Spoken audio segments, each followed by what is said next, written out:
नमस्ते, आप सभी का स्वागत है आज की इस फ़िल्मी परिचर्चा में और हम बात करेंगे एक नई बड़ी एक्साइटिंग फ़िल्म की जैसा कि उसके ट्रेलर से प्राप्त हो रहा है। उसका नाम है द केरला स्टोरी। प्रतीक जी, आपने ट्रेलर देखा द धन्यवाद। केरला स्टोरी का, तो जी। आपकी क्या प्रतिक्रिया है?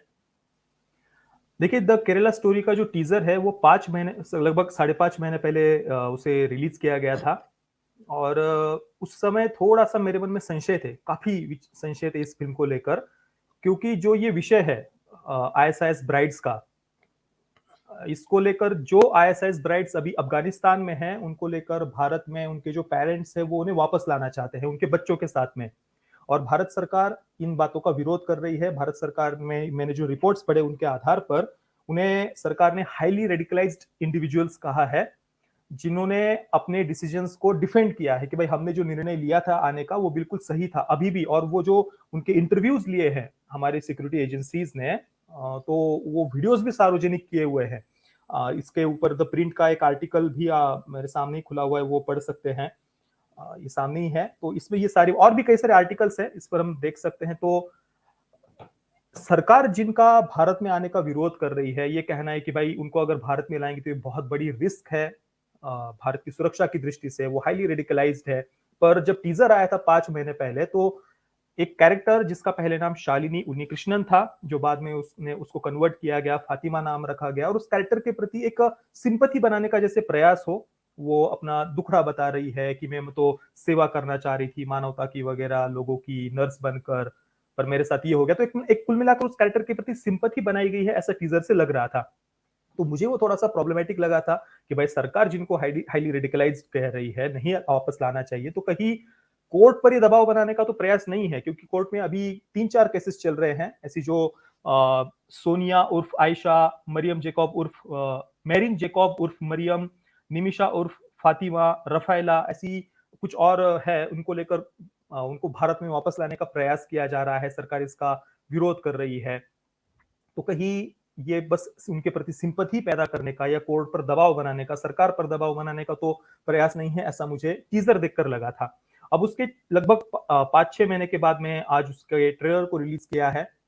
बाकी टेक्निकली सबसे पहले अगर मैं बताऊं तो काफी अच्छे खासे बजट के साथ में बनी हुई फिल्म लग रही है, क्योंकि टीजर अगर आप देखेंगे ना 5 महीने पहले वाला, तो वहां पर अदा शर्मा के पीछे बस एक ग्रीन स्क्रीन लगाकर बहुत ही एक लो बजट ऐसा बस एक शूट कर दिया किसी ने, वीडियो एक रूम में खड़े करके, ऐसा ही लग रहा था। पर आज जो ट्रेलर है वो काफी अच्छे खासे बजट के साथ में बनी हुई फिल्म लग रही है।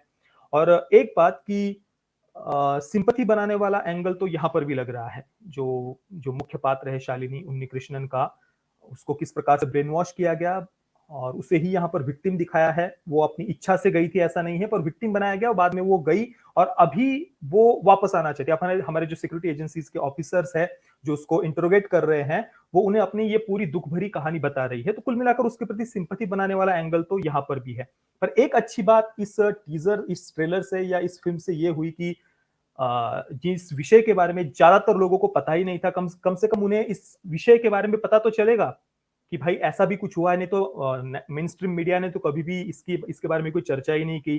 केरला से कितने सारे युवा आईएसआईएस ज्वाइन करने के लिए गए, वहां की पुलिस का ये स्टेटमेंट है, बयान है। तो इतना सब कुछ होने के बाद भी मेन स्ट्रीम मीडिया में भारत में कभी इस पर कोई चर्चा नहीं हुई, आईएसआईएस ब्राइड्स के बारे में कभी कोई चर्चा नहीं हुई। तो कम से कम इस ट्रेलर के बाद लोग इसके बारे में सर्च करेंगे, जानेंगे, पढ़ेंगे, तो उन्हें पता तो चलेगा। तो ये एक अच्छी बात है, किस प्रकार से ब्रेन वॉश किया जाता है, कन्वर्जन कैसे चलता है, ये भी उन्होंने दिखाया है। केरला एक इस्लामिक स्टेट हो सकता है, ये डेमोग्राफिक जो चेंजेस है, जनसंख्या के अनुपात में जो परिवर्तन आ रहा है, ये सारी बातें इस ट्रेलर के माध्यम से उन्होंने सामने रखी है, जो कि अच्छी बात है। पर ये सिंपैथी बनाने वाला एंगल मुझे प्रॉब्लमेटिक लग रहा है। दूसरा, आज से 3.5 वर्ष पहले 2020 की शुरुआत में, जनवरी 2020 में एक स्वीडिश वेब सीरीज आई थी कैलिफेट नाम से। हिंदी में हम खलीपत कह सकते हैं, इंग्लिश में कैलिफेट नाम है। नेटफ्लिक्स पर उसे रिलीज किया गया है। नेटफ्लिक्स पर रिलीज होने से पहले स्वीडिश गवर्नमेंट ने उनका जो नेशनल ब्रॉडकास्टर है, अगर मैं नाम बताऊं तो स्वेरिगेस टेलीविजन, उस नेशनल ब्रॉडकास्टर पर स्वीडिश गवर्नमेंट ने उस कैलिफेट सीरीज को चलाया था। और स्वीडन में वो उस प्लेटफॉर्म पर चलने वाली सबसे ज्यादा व्यूअरशिप मिलने वाली सीरीज बनी, अभी तक भी बनी हुई है, रिकॉर्ड है उसका। और वो सीरीज भी सेम इसी इशू पर आधारित है, इसी मुद्दे पर आधारित है, कुछ फर्क नहीं है। स्वीडन से कई सारी बच्चियों को जो ब्रेन वॉश करके सीरिया ले जाया गया था, वहां पर उनके साथ क्या क्या हुआ, किस प्रकार से उनको ब्रेन वॉश किया गया था, और बाद में उनका इंटरोगेशन वगैरह, ये सारी बातें ही कैलिफेट में उन्होंने दिखाई है। हालांकि कैलिफेट अगर आप देखेंगे तो उसमें इतनी ऐसी ऐसी बातें दिखाई है कि आप और हम कल्पना भी नहीं कर सकते कि भाई भारत में कोई फिल्म उन्होंने दिखाए हैं। बहुत सारी बातें मैं तो रिकमेंड करूंगा, जिन्होंने भी कैलिफेट नहीं देखी है प्लीज आप उसे अवश्य देखना। और साथ में ही उस कैलिफेट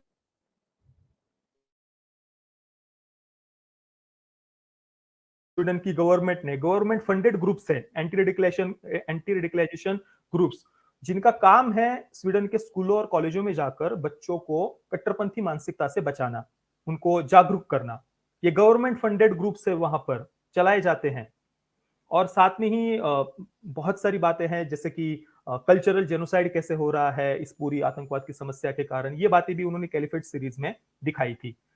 अब आप कल्पना करिए, स्वीडिश गवर्नमेंट अपने नेशनल ब्रॉडकास्टर पर ऐसी सीरीज चलवाती है जो स्वीडिश गवर्नमेंट के द्वारा ही फंडेड की हुई है, वहां के लोग इतनी मात्रा में उसे देखते हैं, हाईएस्ट व्यूअरशिप उसे मिली हुई है।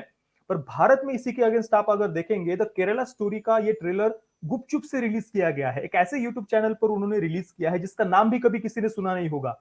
आप ये बॉलीवुड का पूरा इकोसिस्टम देख लीजिए, जो छोटे छोटे पोस्टर आने पर भी वीडियोस बनाते हैं, फिल्म की कहीं पर अनाउंसमेंट होती है तो भी वीडियो बनाते हैं, टीजर आने पर वीडियो बनाते हैं।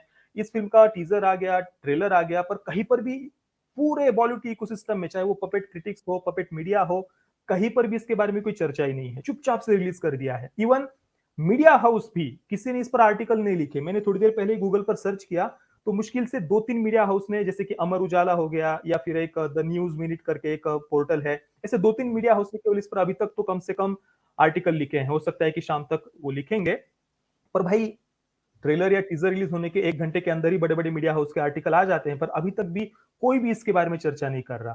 तो इसी से हमें पता चलता है कि भाई उल्टा मतलब हम कह सकते हैं कि स्वीडन गवर्नमेंट या वहां के लोग जितने जागरूक है, उससे भी कम जागरूकता भारत में है, इससे हमें पता चलता है। और जो मैंने एंटी रेडिकलाइजेशन ग्रुप्स की बात की, स्वीडिश गवर्नमेंट ऐसे ग्रुप्स को फंड करती है, चलाती है। सोचिए, कल्पना करिए, कल को भारत में अगर सरकार ऐसे कोई ग्रुप्स बनाने का कुछ प्रस्ताव लाती है और कहती है कि भारत के स्कूलों में, कॉलेजेस में हम ऐसे एंटी रेडिकलाइजेशन ग्रुप्स को भेजेंगे और बच्चों को कट्टरपंथी मानसिकता से बचाएंगे, तो आप क्या क्या क्या कहा जाएगा कि सरकार तानाशाही हो गई वगैरह वगैरह, ये बातें हो सकती है। तो जो बात स्वीडन की गवर्नमेंट ने 3.5 वर्ष पहले ही बनाई थी, भारत में अब भारत के फिल्म मेकर्स अभी उसे बना रहे हैं। पर इसके पीछे का भी मेरे अनुसार तो उद्देश्य सिंपैथी बनाना ही है आईएसआईएस ब्राइड्स के प्रति, जो मुझे कम से कम सही नहीं लग रहा। पर एक अच्छी बात यह भी है कि इसके बारे में कम से कम लोगों को पता चलेगा। जी, और वैसे केरल में अभी मोपल्ला जेनोसाइड पे भी एक मूवी बनी थी, जिसको बहुत दिनों तक तो शो नहीं होने दिया था, लेकिन बाद में फिर वो चली थी, वो अली अकबर ने बनाई थी। हाँ, वो बाद में हिंदू भी बने थे, उनका धर्म हाँ, घर वापसी वो उनकी। उन्होंने घर वापसी करके और उसको बनाया था। तो वो मुझे लगता है वो शायद हिंदी में रिलीज़ नहीं हुई है। नहीं, हिंदी में रिलीज नहीं हुई, और मलयालम में भी बहुत ही लिमिटेड स्क्रीन पर उसे रिलीज किया गया था। और मैंने उसका ट्रेलर देखा था यूट्यूब पर, तो एक मतलब टेक्निकली उतनी वेल मेड नहीं थी वो फिल्म, काफी कम बजट के साथ में बनी हुई दिखती है। और मैं तो चाहूंगा मोपला जेनोसाइड पर एक अच्छे खासे बजट के साथ में, अच्छे खासे प्रोडक्शन वैल्यू के साथ में फिल्म बननी चाहिए। ये बहुत आवश्यक है उस पर फिल्म बनना, बन सकती है, काफी सारी बातें उसमें दिखाई जा सकती है। क्योंकि ये जो पूरा का पूरा जो केरला मॉडल जो है रेडिकलाइजेशन का, वो जानना आवश्यक है, क्योंकि उस वो जो है वो जो शेष भारत में जो ये पीएफआई टाइप का जो मॉडल है, उससे थोड़ा सा अलग है। क्योंकि उसमें बहुत पुराना, और वहाँ का जो इस्लाम है वो डायरेक्ट वहाँ अरब से लोग आए थे। बाकी सब जगह तो कन्वर्टेड है, लेकिन वहाँ पहले डायरेक्ट अरब से लोग आए थे, तो वो डायमेंशन ही अलग तरह की है। और फिर वो टीपू सुल्तान में वहाँ बहुत अत्याचार किए थे, लोगों को ज़बरदस्ती कन्वर्ट किया था, वो सारी बातें हैं उसकी। और मोपल्ला रेबेलियन के बारे में अब तो हम लोग जानने लगे हैं इतिहास में कि कितने लोमहर्षक एक वो घटना थी। तो इससे और ये लग रहा है कि केरल से अब जो है जो कुछ वैसे तो केरल में पहले बहुत अच्छी-अच्छी मूवीज़ बनती थी। बिल्कुल। बहुत समय से हमने कोई अच्छी मूवी आती देखी नहीं थी, लेकिन आप जो ये कह रहे हैं तो ये प्रॉमिसिंग लगती है। हाँ, मतलब अच्छे बजट के साथ में, अच्छी प्रोडक्शन वैल्यू के साथ में बनी हुई फ़िल्म है। बस उद्देश्य कुछ ऐसा सिम्पैथी बनाना नहीं हो, या हो भी तो भी कम से कम इस विषय के बारे में लोगों को पता चलेगा। मैं तो कहूँगा कि हाँ, देखना तो चाहिए फ़िल्म को जो उन्होंने बनाई है। और विपुल अमृतलाल शाह एक मतलब बॉलीवुड का बड़ा नाम भी है, ऐसा नहीं कि छोटे-मोटे कोई प्रोड्यूसर है, उनके द्वारा इस फ़िल्म को प्रोड्यूस किया गया है। तो देखते हैं 5 मई को फ़िल्म रिलीज़ होने वाली है। हालाँकि ऐसा कुछ उन्होंने फ़िल्म को प्रमोट करने का उनकी तरफ से कुछ प्रयास हुआ हो, ये दिख नहीं रहा। नहीं तो प्रोड्यूसर्स खुद होकर फ़िल्म को प्रमोट करवाते हैं, वीडियोज़ बनवाते हैं, टीज़र, ट्रेलर रिव्यू करवाते हैं। पर इस फ़िल्म के मेकर्स खुद ही इन बातों में इंटरेस्टेड नहीं लग रहे हैं। क्योंकि कुछ दिख ही नहीं रहा, कहीं पर मीडिया आर्टिकल्स वगैरह भी ऐसे कुछ इस फ़िल्म के बारे में नहीं दिख रहे। जी, तो आपका बहुत-बहुत धन्यवाद प्रतीक जी। धन्यवाद दर्शकों सर। को बहुत-बहुत धन्यवाद। जय हिंद, वंदे मातरम।